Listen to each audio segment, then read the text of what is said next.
bi'ulumih. Guru kita yang mulia Mukarram Al-Ustaz Haji Zainuddin Luqman Hakim Zainuddin, yang saya hormati Al-Ustaz Firdausi Nuzula, Ustaz Andi Iqbal, Ustaz Hilal Fudari, dan hadir di sini Ketua RT 010 Ustaz Ahmad Fauzi, Ustaz Zaki, dan yang lainnya yang mohon maaf tidak saya sebut satu demi satu, namun tidak mengurangi rasa hormat dan ta'zim. Dengan iringan doa, mudah-mudahan kehadiran kita di tempat yang baik ini mendapat kebaikan dari Allah Subhanahu wa Ta'ala. Amin amin ya rabbal alamin. Pertama dan utama, mari kita panjatkan puja-puji serta rasa syukur kita kepada Allah Subhanahu wa Ta'ala, yang mana alhamdulillah di malam Sayyidul Ayyam kita dapat berkumpul, bermuajahah, bersilaturahim sebagaimana rutinitas kita di tempat ini, taklim sebagaimana biasa. Dan pada malam hari ini agenda kita ada khusus, yaitu Tazkiratul Haul almarhum Bapak Haji Asni bin Romli dan Ibunda Masenah binti Itam. Mudah-mudahan rangkaian acara di malam yang baik ini mendapat redha berkah dari Allah Subhanahu wa Ta'ala, dan kita mohon kepada Allah Subhanahu wa Ta'ala di malam ini mudah-mudahan dosa-dosa kita diampuni oleh Allah Subhanahu wa Ta'ala, dan apa yang menjadi hajat sahibul bait insyaallah dan digabul oleh Allah Subhanahu wa Ta'ala. Amin amin ya rabbal alamin. Salawat teriring salam kita haturkan kepada baginda Nabi besar kita Muhammad sallallahu alaihi wasallam, para keluarga, para sahabat dan para pengikutnya yang istiqamah mengikuti sunnahnya. Mudah-mudahan kita mendapatkan syafaat dari baginda Nabi besar kita Muhammad sallallahu alaihi wasallam. Hadirin jamaah yang dimuliakan oleh Allah Subhanahu wa Ta'ala, untuk mempersingkat waktu, mari kita awali acara ini dengan pembacaan Tartibul Fatihah. Mudah-mudahan dengan berkah suratul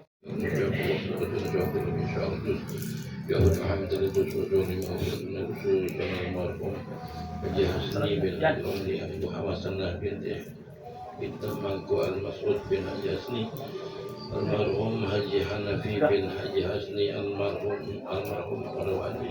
Marhani bin Haji Hasni, Marhani bin Harin, almarhumah Haji Salbiyah binti Haji Ilyas, almarhumah Maryani binti Hasni, almarhumah Amsiyah binti Asmat, almarhumah Haji Suwarsi binti Sari, almarhum Idi Rahman bin Haji Abu Bakar, almarhum Muhammad Yasin bin Sa'adah, Khairiyah binti Khairi. Allah ya Allah ya barakat muslim. Allah ya. الفاتحة. أعوذ بالله من الشيطان الرجيم. بسم الله الرحمن الرحيم. الحمد لله رب العالمين. إليكم مرسلون قالوا ما أنتم إلا بشر مثلنا من شيء أنتم إلا تكذبون. قالوا ربنا يعلم إنا إليكم لمرسلون وما علينا إلا البلاغ المبين. قالوا إنا تطيرنا بكم لئن لم تنتهوا لنرجمنكم وليمسنكم منا عذاب أليم. قالوا طائركم معكم إن ذكرتم بل أنتم قوم مسرفون. جاء من أقصى المدينة رجل يسعى قال يا قوم اتبعوا المرسلين اتبعوا من لا يسألكم أجرا وهم مهتدون. وما لي لا أعبد الذي فطرني وإليه ترجعون. أتخذ من دونه آلهة يردني الرحمن بضر لا تغن عني شفاعتهم شيئا ولا ينقذون. إني إذا لفي ضلال مبين. إني آمنت بربكم فاسمعون. قيل ادخل الجنة قال يا ليت قومي يعلمون بما غفر لي ربي وجعلني من المكرمين. وما أنزلنا على قومه من بعده من جند من السماء وما كنا منزلين. إن كانت إلا صيحة واحدة فإذا هم خامدون. يا حسرة على العباد ما يأتيهم من رسول إلا كانوا به يستهزئون. ألم يروا كما أهلكنا قبلهم من القرون أنهم وهم إليهم لا يرجعون وإن كل لما جميع لدينا محضرون وآية لهم الأرض الميتة أحييناها وأخرجنا منها حبا فمنه يأكلون وجعلنا فيها جنات من نخيل وأعناب وفجرنا فيها من العيون يأكل من ثمره وما عملت أيديهم أفلا يشكرون سبحان الذي خلق الأزواج كلها مما تنبت الأرض ومن أنفسهم ومما لا يعلمون وآية لهم الليل نسلخ منه النهار فإذا هم مظلمون والشمس تجري لمستقر لها ذلك تقدير العزيز العليم والقمر قدرناه منازل حتى عاد كالعرجون القديم والشمس ينبغي لها أن تدرك القمر ولا الليل سابق النهار اللهم صل عليه وسلم اللهم صل على محمد اللهم صل عليه وسلم أعوذ بكلمات الله التامات من شر ما خلق أعوذ بكلمات الله التامات من شر ما خلق أعوذ بكلمات الله التامات من شر ما خلق بسم الله الذي لا يضر مع اسمه شيء في الأرض ولا في السماء وهو السميع العليم بسم الله الذي لا يضر مع اسمه شيء في الأرض ولا في السماء وهو السميع العليم بسم الله الذي لا يضر مع اسمه شيء في الأرض ولا في السماء وهو السميع العليم رضينا بالله ربا وبالإسلام دينا وبمحمد نبيا رضينا بالله ربا وبالإسلام دينا وبمحمد نبيا رضينا بالله ربا وبالإسلام دينا وبمحمد نبيا بسم الله والحمد لله والخير والشر بمشيئة الله بسم الله والحمد لله والخير والشر بمشيئة الله بسم الله والحمد لله والخير والشر بمشيئة الله آمنا بالله واليوم الآخر تبنا إلى الله باطنا وظاهر آمنا بالله واليوم الآخر تبنا إلى الله باطنا وظاهر آمنا بالله واليوم الآخر تبنا إلى الله باطنا وظاهر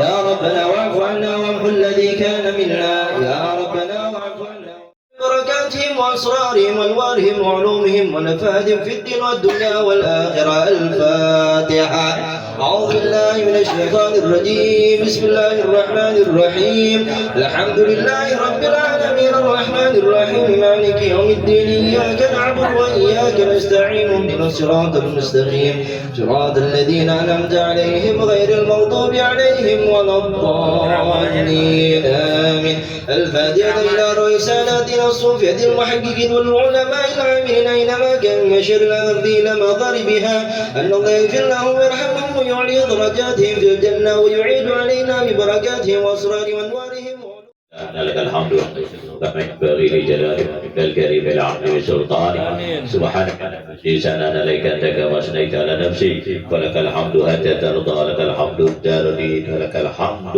بعد رضا اللهم صل وسلم على سيدنا محمد في الأولين صل وسلم على سيدنا محمد في الآخرين صل وسلم على سيدنا محمد في المرسلين صل وسلم على سيدنا محمد في الملأ الأعلى يوم الدين صل وسلم على سيدنا محمد حتى ترث الأرض ومن عليها وأنت خير الوارثين اللهم إنا نستغفرك نستودعك دياننا وأولادنا وأنفسنا وأهلنا وكل شيء أعطيتنا اللهم احفظنا وإياهم في كفك ورحمتك وجوارك من كل شيطان مريد وجبار عنيد وذي عين وذي بغي من شر كل جسال إنك على كل شيء قدير اللهم إنا نستغفرك من موجبات الندامة في الحال والمعاد إنك سميع الدعاء صل اللهم بجمالك وجلالك على سيدنا محمد صلى الله عليه وسلم وارزقنا كمال الهدى له ظاهرا وباطنا يا أرحم الراحمين يا أرحم الراحمين يا أرحم الراحمين اللهم إنا نسألك العفو والعافية والمعافاة الدائمة في الدين والدنيا والآخرة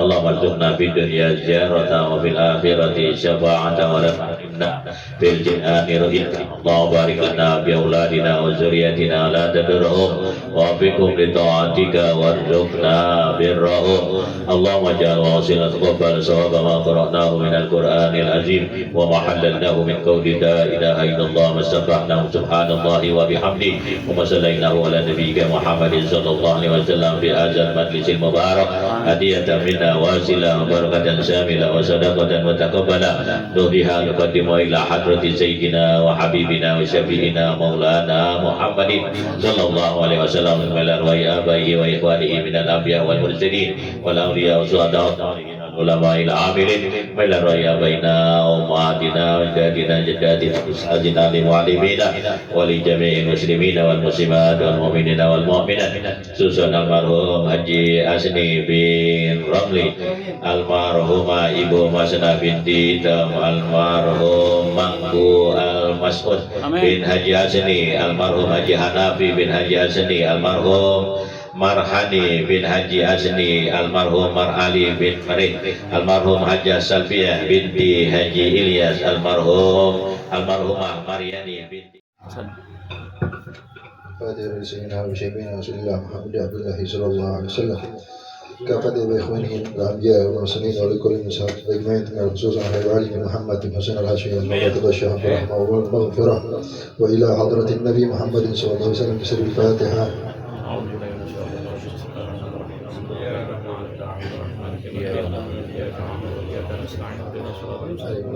يا ربي صل على محمد، يا ربي صل عليه وسلم. صل على محمد يا ربي صل عليه، يا ربي صل على محمد أشرف بدر في الكون أشرف. يا ربي صل على محمد يا ربي صل عليه، يا ربي صل على محمد أكرم داع يدعو إلى الحق. يا ربي صل على محمد يا ربي صل عليه يا ربي صل على محمد المصطفى الصادق المصدق. يا ربي صل على محمد يا ربي صل عليه يا ربي صل على محمد أهل الورى منطقا وأسدا. يا ربي صل على محمد يا ربي صل يا ربي صل على محمد أفضل من بالتقى تحقق. يا ربي صل على محمد يا ربي صل عليه وسلم. يا ربي صل على محمد من بالسخاء والوفاء تخلق. يا ربي صل على محمد يا ربي صل عليه يا ربي صل على محمد واجمع من الشمل ما تفرق. يا ربي صل على محمد يا ربي يا ربي صل على محمد واصلح وسهل ما قد تعوض. يا ربي صل على محمد يا ربي صل يا ربي صل على محمد وافتح من الخير كل مغلق. يا ربي صل على محمد يا ربي صل يا عليه ربي صل على محمد وآله ومن بالنبي تعلق. يا ربي صل على محمد يا ربي صل يا ربي صل على محمد وآله ومن للحبيب يعشق. جاءكم رسول من أنفسكم عزيز عليه ما عنتم حريص عليكم بالمؤمنين رؤوف رحيم. فإن تولوا فقل حسبي الله لا إله إلا هو عليه توكلت وهو رب العرش العظيم. إن الله وملائكته يصلون على النبي يا أيها الذين آمنوا صلوا عليه وسلموا تسليما. اللهم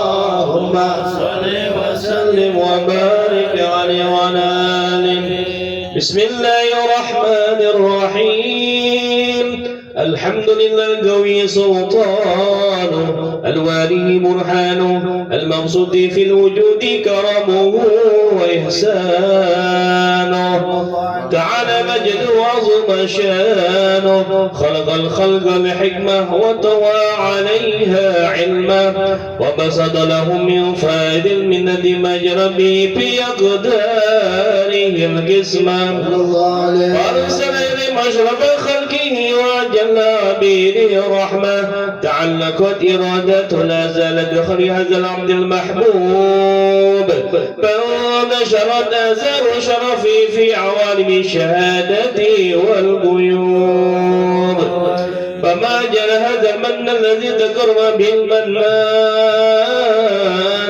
وما أعظم هذا الفضل الذي بربطت الإحسان صورة كاملة صار فيه كريم محمود فدعت ربي وجود أكناف الوجود ودرس المدى العوالم بإطراد التكريم اللهم أشرف الصلاة وتسليم على سيدنا ونبينا محمد الرؤوف الرحيم اللهم صل وسلم وبارك عليه اللهم صل وسلم وبارك عليه وعلى آله تجلى الحق في عالم كرسه الواسع تجلي غضب انتشار فضله في القريب والشاسع فلح الحمد الذي لا تنحصر أفراده بتعداد ولا يمل تقرره بكثرة ترداد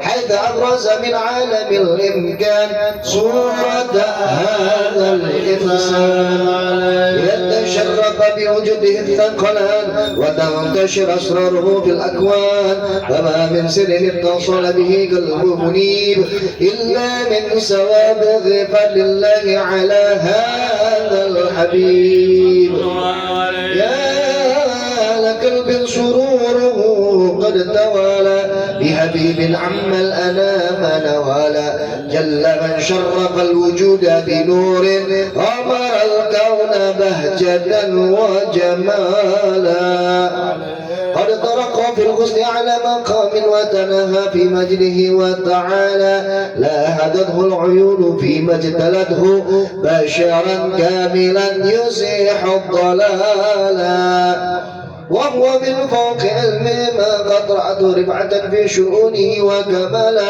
فسبحان الذي أبرز من حضرة الامتنان ما يعجز عن وصف اللسان ويحار في تعقل معانيه الجنان انتشر منه في عالم البطون والظهور ما ملأ الوجود خلقي نور فتبارك الله من إله كريم بشرتنا آيته في الذكر الحكيم ببشارة لقد جاءكم رسول من أنفسكم عزيز عليه ما عنتم حريص عليكم بالمؤمنين رؤوف رحيم فمن فاجت هذه البشارة وتلقها بقلب سليم فقد هدي إلى صراط مستقيم اللهم صل وسلم أشرف الصلاة والتسليم على سيدنا ونبينا محمد الرؤوف الرحيم اللهم صل وسلم وبارك عليه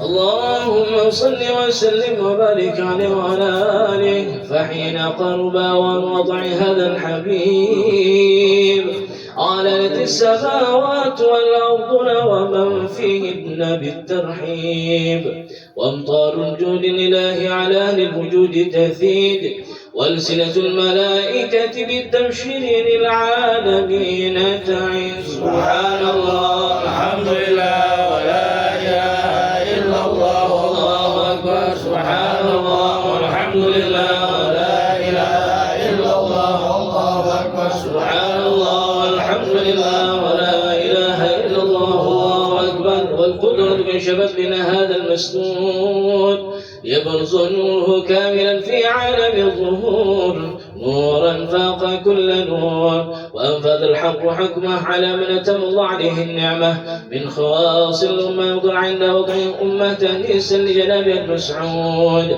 ومشاركة الله في هذا السماط الممدود فحضر بالتوفيق الله سيرة مريم وسيرة آسيا وما هما من حور العين من قسم الله من الشرف بالقسمة الوافية وأتى الوقت الذي رتب الله على حضور وجود هذا المولود فانفلق صبح كما من النور العالم وبرز الحامد المحمود والعياذ لله بالتعظيم والسيوف صلى الله على محمد صلى الله عليه وسلم صلى الله على محمد صلى الله عليه وسلم سلام عليك يا رسول سلام عليك يا حبيب سلام عليك صلوات الله عليك يا نبي سلام عليك يا رسول سلام عليك يا حبيب سلام عليك صلوات الله عليك الكون ابتهاجا بوجود المصطفى أحمد ولأهل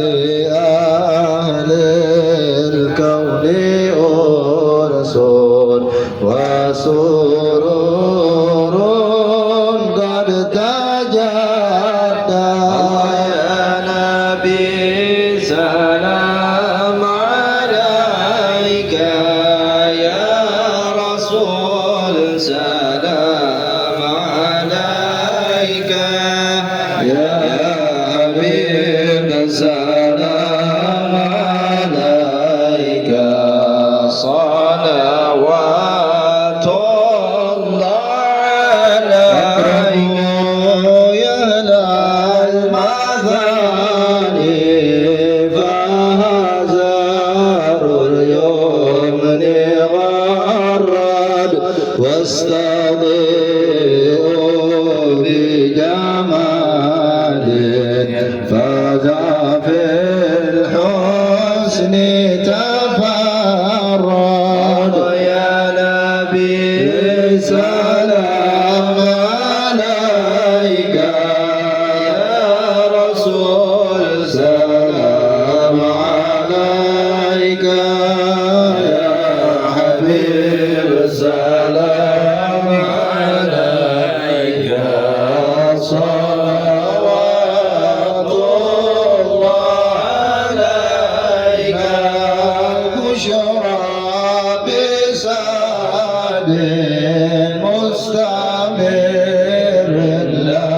ليس ينفد حيث أوتينا عطاء جمال فخر المعبى يا نبي سلام عليك يا رسول سلام عليك يا حبيب سلام عليك صلوات الله عليك محمد صلى الله عليه وسلم على محمد صلى الله عليه وسلم اجعل مجتمعنا غايته حسن الختام صلى الله على محمد صلى الله عليه وسلم ما قد سألنا من عطاياك الجزام صلى الله على محمد صلى الله عليه وسلم الأرواح منا بلقاء خير الأنام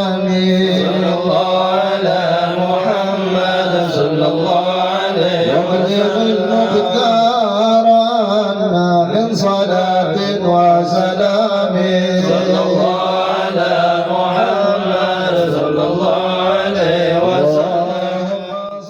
Waktu dan tempat kami persilakan dengan segala hormat. Sallu ala Muhammad.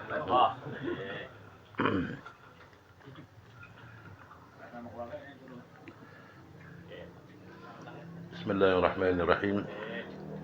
Assalamualaikum warahmatullahi wabarakatuh. Waalaikumsalam warahmatullahi wabarakatuh. Nahmadullah al-qail fi kitabihil aziz wa huwa asdaqul qailin. Rabbana ighfir lana wa li ikhwana alladhina sabaquna bil iman wa la taj'al fi qulubina ghillan lil ladzina amanu rabbana innaka ra'ufur rahim.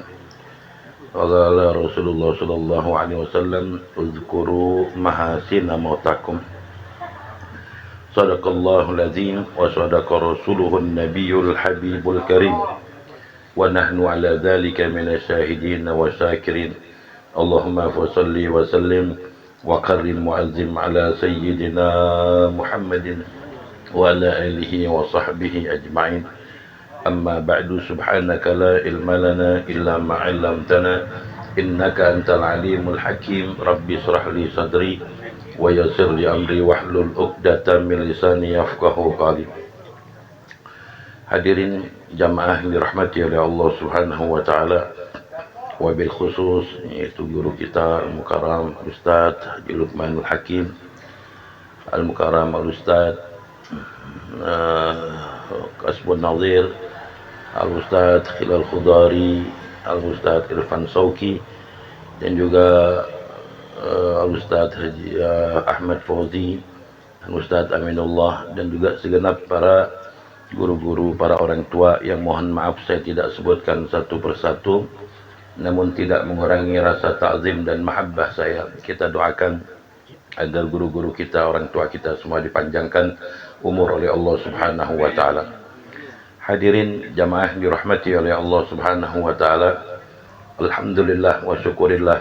Puji serta syukur mari kita panjatkan keharibaan al-Maula Allah Subhanahu wa taala atas segala nikmat dan karunia-Nya, sehingga dengan izin Allah pada malam yang mulia ini kita dapat berkumpul dalam munasabah yang amat mulia, yakni kita mengadakan haul daripada almarhum Haji Asni bin Ramli dan Ibu Masenah binti Itam. Yang keberapa ya?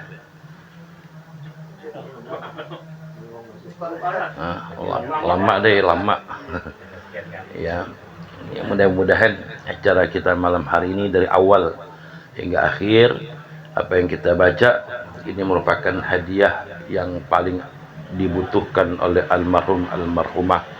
Sebab baginda Nabi kita Muhammad sallallahu alaihi wasallam pernah mengatakan, ahdu ala mautakum, kirimkanlah hadiah kepada orang yang telah meninggal dunia. Sehingga sahabat tanya, kaifa nuhdi ala mauta ya Rasulullah, bagaimana cara mengirimkan hadiah kepada orang yang telah meninggal dunia? Ya, yaitu yang tadi kita baca semua, kita laksanakan semua. Ini udah ada pada malam hari ini. Ya, mudah-mudahan almarhum ini menjadi orang yang paling bahagia, paling gembira, karena mendapatkan doa daripada anak keturunannya, dan juga kita sahabat-sahabatnya, tetangganya, itu mendoakan juga almarhum almarhumah yang tadi disebutkan.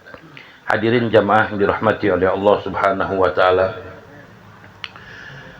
yang terpenting bagi kita yang saat ini masih hidup di muka bumi ini, baginda Nabi mengingatkan kepada kita ada beberapa hal yang kita harus lakukan ketika hidup di dunia. Saya akan menyebutkan hanya 3. Bagi orang yang pengen hidup di dunia itu diberikan keselamatan, begitu juga di saat kita meninggal dunia pun kita akan diberikan keselamatan dan derajat yang tinggi di sisi Allah Subhanahu wa taala. Apa di antaranya? Yaitu di antara yang diajarkan oleh Nabi, kita dianjurkan untuk menyisihkan rezeki kita yang diberikan oleh Allah Subhanahu wa taala, yakni sedekah. Sedekah, kalau dalam hadis sedekahun jariyah.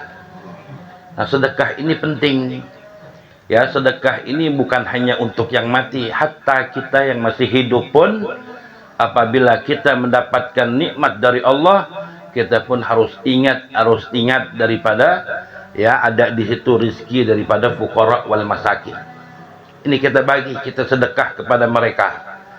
Ya, sebab sedekah ini bukan hanya mendatangkan keberkahan buat kita yang masih hidup, bahkan kita yang hidup ini pun berkat sedekah umur kita akan dipanjangkan oleh Allah Subhanahu wa taala.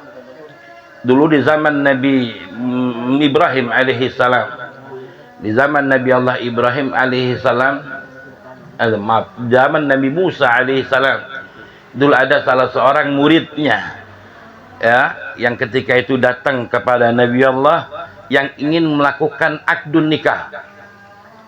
Wahai Nabi Allah, ya besok subuh saya ingin menikah. Ya, saya datang ke sini untuk ya minta doa restu daripada ya Nabi Allah dan juga kehadirannya besok ba'da subuh. Ya, nah, ketika itu kata Nabi, baik, insya Allah saya akan datang dan akan menyaksikan pernikahanmu. Gak lama ini muridnya keluar dari rumah ini, Nabi Allah ini, turunlah malaikat Israel yang bertamu. Wahai Nabi Allah Ibrahim, ya itu yang barusan pulang itu siapa? Itu murid saya. Ya, yang besok pagi beliau akan melaksanakan akdun nikah. Apa kata malaikat Israel? Wahai Nabi Allah, ya muridmu akan batal untuk melaksanakan pernikahan lantaran sudah ada catatan yang dimana entar malam 9:30 aku diperintahkan untuk mencabut nyawanya. Nabi Ibrahim bingung, apa betul wahai Israel? Betul. Akhirnya keesokan paginya, besok paginya Nabi Ibrahim pengen dengar berita meninggal dunia. Ya kalau di kita kan innalillahi wa inna ilaihi raji'un, pengen dengar berita seperti itu. Ternyata nggak ada ya tanda-tanda kalau muridnya ini meninggal dunia. Akhirnya apa? Nabi Ibrahim berangkatlah ke rumah ini muridnya menghadiri akad nikah. Ternyata apa? Ya, nah sedang dilaksanakan akad nikah. Ya, sepulang dari akad nikah Nabi Ibrahim mengatakan, ya wahai malaikat Israel, ya apakah engkau ingkar kepadaku? Kata malaikat Israel, ya Ibrahim, sesungguhnya di saat aku ingin mencabut ruh daripada muridmu, ya Allah larang, Allah perintahkan nggak jadi. Sebab apa? Ya Allah nggak jadi untuk mencabut ruhnya lantaran muridmu sepulang dari rumahmu di tengah perjalanan dia ketemu orang fakir, ketemu orang yang kelaparan. Setiap orang fakir yang ditemukan dikasih 7 dirham, 7 dinar. Ya, setiap orang fakir dikasih 1 dinar, 1 dinar. Yang 1 dinarnya dilipat gandakan oleh Allah umurnya 10 tahun. Yang diberikan ketika itu 7 orang fakir, ya berarti 7 dinar, umurnya dipanjangkan sampai 70 tahun lagi. Berkata apa? Sedekah. Ya, makanya sedekah bukan hanya mendatangkan keberkahan kepada orang yang masih hidup, bukan hanya mendatangkan kita bisa panjang umur, bahkan di saat kita meninggal dunia, apapun yang kita sudah sedekahkan, infakkan di jalan Allah, ini pahalanya terus akan mengalir kepada kita di saat kita sudah meninggal dunia. Kemudian yang kedua kata Rasulullah, ya, yang bermanfaat bagi kita yang masih hidup dan juga di saat kita sudah meninggal dunia, yaitu tidak lain yaitu waladun saleh yad'ulah. Ya, kita sebagai orang tua, kita punya anak, ya, kita didik anak kita sebaik-baiknya. Ya, sebab satu keberkahan, satu kemuliaan yang amat luar biasa kita sebagai orang tua di saat kita meninggal dunia, yang kita tinggalkan anak kita, anak yang soleh dan solehah. Ya, ini nggak semua. Ya, berapa banyak ya yang bapaknya orang alim, bahkan bapaknya rajin taat ibadah, ketika orang tuanya meninggal dunia, boro-boro anaknya bikinkan haul, boro-boro anaknya ziarah kuburannya, ya boro-boro anaknya bersihin kuburan orang tuanya. Enggak. Ya, padahal orang tuanya rajin ibadah kepada Allah, dekat dengan ulama, ya, tapi karena tidak pernah dididik anaknya menjadi anak yang saleh, sehingga di saat meninggal dunia orang tua yang seperti ini dia menyesal. Ya, padahal anak ini kan aset buat kita. Ya, kalau benar-benar kita jadikan anak yang saleh, ini betapa bahagianya kita sebagai orang tua. Setiap anak itu melakukan ibadah ketaatan kepada Allah, sekalipun tanpa diniatkan pahalanya buat orang tua, ini sampai orang tuanya dapat pahala. Tuh kalau anak tuh, ya, kita nggak pernah niatin berbuat amal soleh, niatin pahalanya buat orang tua, kita nggak pernah. Ya, dengan secara langsung, dengan kita ibadah kepada Allah, taat kepada Allah, ya, rajin taklimnya, dekat dengan ulama, dengan orang soleh, dengan seperti itu langsung tuh pahalanya orang tua kita pun kebagian tanpa perlu diniatkan. Ya, itu kalau anak yang soleh. Ya, nah kemudian yang ketiga kata Nabi, wal ilmu yuntafa'u bih. Nah, ilmu, ya, dulu kita anak kita yang masih kecil, anak kita bisa baca Fatihah dari mulut bapaknya atau emaknya. Anak kita bisa uduk, belajar uduk yang ngajarin bapak atau ibunya bisa uduk. Kemudian anaknya itu bisa baca selawat kepada Nabi kita Muhammad SAW, berkat setiap malam mau tidur dibimbing sama ibunya. Ya, nanti itu anak, ya, karena ilmu yang diberikan oleh bapak ibunya, diajak ke masjid sholat berjamaah, dikenalkan dengan ulama, dengan orang soleh, ya, ini akan tertanam dengan sendirinya ilmu yang diberikan oleh orang tuanya. Sehingga apa? Ya, nah sehingga setiap anaknya itu baca Fatihah ketika sholat, ya, walaupun ibunya nggak pernah ngajarin sholat, ngajarin baca Fatihah doang, ngajarin selawat kepada Nabi, ya, ngajarin punya akhlak, ya, pada orang yang lebih tua, ya, nggak pernah mengajarkan cara sholat yang baik, tapi di saat sholat membaca Fatihah, dan anak kita bisa Fatihah karena ibunya pun dapat, ya, pahala daripada anaknya. Gurunya pun yang mengajarkan di TPA dapat juga sama. Ya, setiap anak kita baca salawat kepada Nabi Muhammad SAW, bisa baca selawat berkat tuntunan ayahnya, ibunya yang ngajarin baca selawat. Ya, nah ketika sholat ada selawat kepada Nabi, bapaknya, ibunya dapat, bahkan guru yang ngajarkan juga dapat. Nah, ini manfaat semuanya. Ya, jadi di dunianya itu manfaat ketika masih hidup, di saat meninggal pun, ya, ini manfaat buat kita. Sebab ibadah yang kita laksanakan, yang setiap hari kita lakukan, ini semuanya untuk diri kita, bukan untuk Allah. Ya, bukan untuk Allah. Kita nggak sholat, kita mau maksiat, terserah kata Allah, nggak mengurangi derajat kemahabesaran Allah Subhanahu wa Ta'ala. Sebab semua bentuk ketaatan yang kita lakukan, perintah-perintah Allah, semuanya adalah kembali kepada diri kita. Ya, makanya setelah kita hidup di dunia nggak ada tempat lagi kecuali dua, neraka dan surga, tinggal pilih. Ya, kita mau mengerjakan ketaatan kepada Allah, tempat kita di surga. Kita mau maksiat, silakan, Allah sudah siapkan tempatnya di neraka. Ya, cuma ada dua pilihan, nggak ada tempat yang lain. Nah, oleh karena itu, ya, dengan acara semacam ini, ya, bukan hanya kita mengingat orang tua kita yang telah meninggal dunia, tapi ini pun merupakan peringatan bagi kita yang masih hidup, kalau kita pun akan mengalami hal yang seperti ini sama. Ya, tergantung kita. Makanya kalau kita punya anak, didik anak kita, ajarkan anak kita, ya, ciptakan anak kita jadi anak yang soleh dan soleha. Ini adalah aset kita nanti di saat kita meninggal dunia.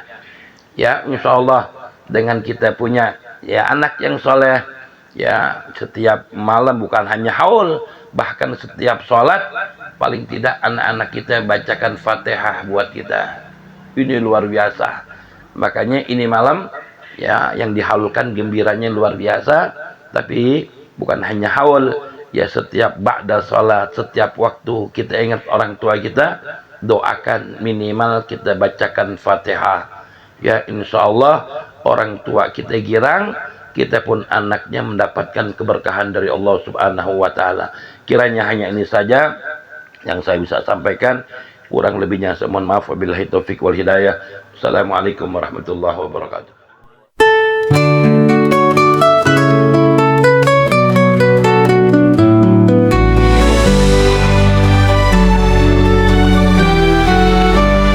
Di tanah suci Balawi, hati penuh cinta ilahi, melangkah dalam jejak